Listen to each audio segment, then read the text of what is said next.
بات ہے، ایک گاؤں میں املی اور نیک بخت دو سہیلیاں رہتی تھیں۔ دونوں کی آپس میں بہت گہری دوستی تھی۔ املی کو اپنے اونچے قد اور گورے رنگ کا بڑا غرور تھا۔ میں تو بہت خوبصورت ہوں، میرے جیسا اونچا قد اور گورا رنگ پورے گاؤں میں کسی کا نہیں ہے۔ میری خوبصورتی کے چرچے تو پورے گاؤں گاؤں شہر شہر ہیں۔ کاش نیک بخت تم بھی تھوڑی خوبصورت ہوتی تو مزہ آ جاتا۔ املی کی ایسی باتیں سن کر نیک بخت کا دل اداس ہو جاتا تھا، لیکن وہ اپنی سہیلی کو کبھی کچھ نہیں کہتی تھی۔ ایک دن املی اور نیک بخت بازار میں کپڑے کی دکان پہ جاتے ہیں۔ اس کے پاس لال رنگ کا ایک بہت خوبصورت جوڑا تھا جو صرف ایک ہی تھا۔ میں چاہتی ہوں میں یہ جوڑا لے لوں، یہ بہت ہی خوبصورت جوڑا ہے۔ ہائے ہائے نیک بخت، یہ کیا کہہ رہی ہو؟ یہ رنگ تم پہ کیسے سجے گا؟ ذرا جا کے آئینہ تو دیکھو، اپنا رنگ تو دیکھو، اس میں کیسا کالا کوئلے کی طرح ہے۔ یہ تو مجھ پہ سجے گا، میں اتنی گوری جو ہوں، لال رنگ پہنوں گی تو گلاب کا پھول لگوں گی۔ میرے جیسی لڑکی تو پورے گاؤں میں کہیں نہیں ہے، جو بھی دیکھے گا مجھ پہ فدا ہو جائے گا۔ نیک بخت اپنی سہیلی سے ایسی باتیں سن کے روتی ہوئی وہاں سے چلی جاتی ہے، اور روتے روتے نیک بخت جنگل پہنچ جاتی ہے۔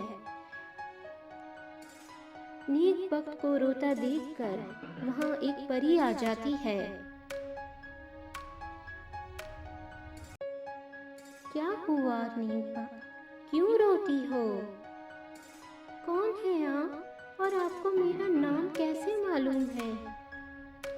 میں ایک پری ہوں اور میں سب جانتی ہوں کہ تم کیوں رو رہی ہو، تمہارا دل کس نے دکھایا ہے؟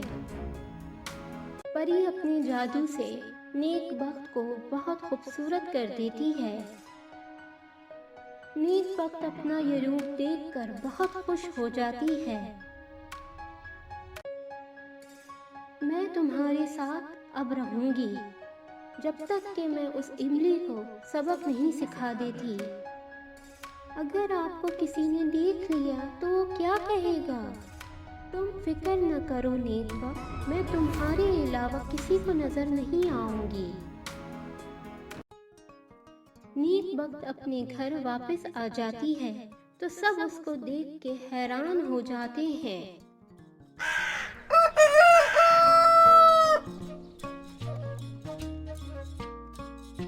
ہائے ہائے یہ کیا ہو گیا؟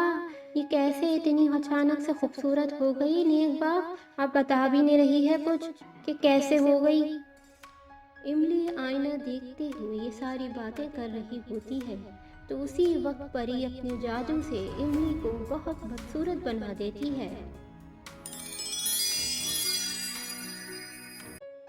ہائے ہائے ہائے یہ کیا ہو گیا؟ میرا گورا رنگ کہاں چلا گیا؟ میں کالی کیسے ہو گئی؟ ہائے یہ کیا ہو گیا؟ یہ ضرور نیک بخت کو تنگ کرنے کی سزا ملی ہے مجھے۔ معاف کر دے مجھے نیک بخت، آئندہ میں کسی کو تنگ نہیں کروں گی اور اپنے رنگ پہ غرور بھی نہیں کروں گی، مجھے معاف کر دے۔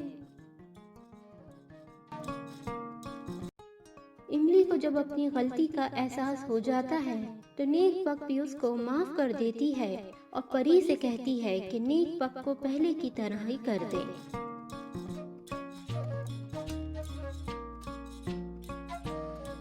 اس طرح نیک بخت اور املی دونوں سہیلیوں کی دوستی اور بھی زیادہ گہری ہو جاتی ہے۔